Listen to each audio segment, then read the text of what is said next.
I have a children's story, but I don't know if I have very many kids here today. A lot of them are sick.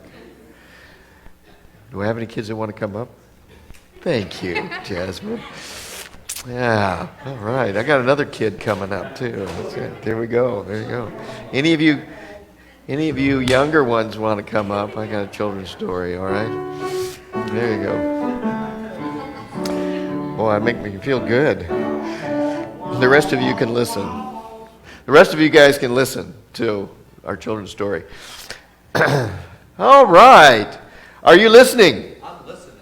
Okay. Well, that's our theme today. Are you listening?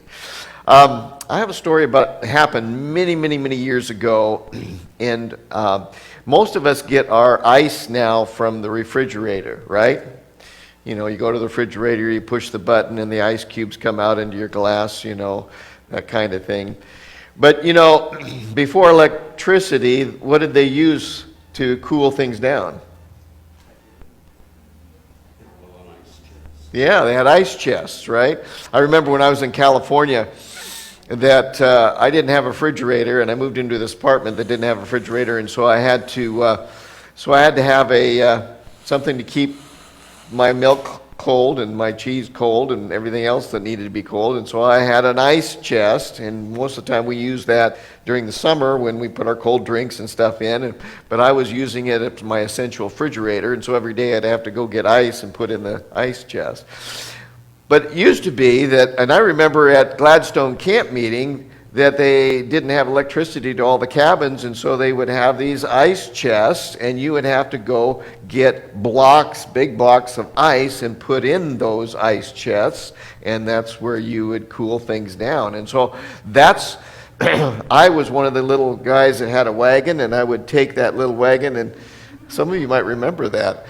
Take the little wagon, and I had big blocks of ice in the wagon, and I would just run it to the cabins as they ordered ice for their refrigerator.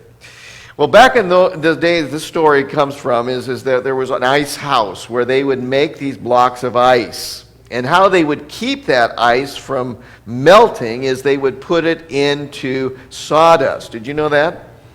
Yeah, sawdust is a good insulator, and it holds the cold and everything. In fact, my dad said when he grew up in Milton Freewater, and they would take the watermelon and they would put it in sawdust, and it would keep till December. So you would have watermelon all the way into December. So they would put this in this ice house. This man owned this ice house, and this big pile of sawdust, they would put sawdust over the ice and keep it from melting before they would give the deliveries. Well, one day, there was a problem. Everybody went. The owner of the ice house had lost a very expensive watch somewhere in the ice house. And so they had all of his work crew searching all over the ice house to find this most expensive watch.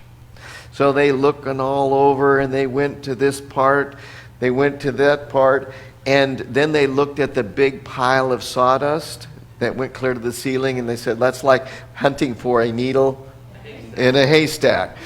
So they thought that was impossible. Well, lunchtime came around, and so everybody left the ice house to go have lunch, because it was kind of cold in the ice house, and so they all left to go have lunch. Except the owner's son. He decided, I'm going to find my dad's watch. Okay? And so what he decided to do is he went in to the ice house, but instead of walking around looking for where the ice house or where this watch might be, all he did was lay down on the sawdust. And he listened. And he heard the tick, tick, tick, tick of the watch. And he found his father's watch.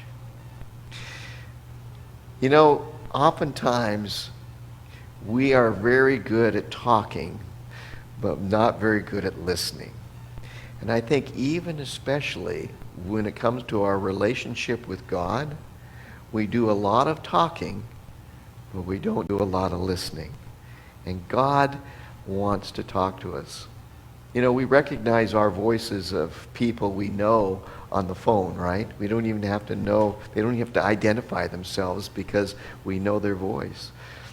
My challenge to all of us is to practice knowing God's voice in our lives. And last week we started out with Eric sharing with us what methods we can do to practice listening for God's voice in our lives. And so we're going to continue that today. So remember, are you listening? Listen for his voice. You can go back to your seats now.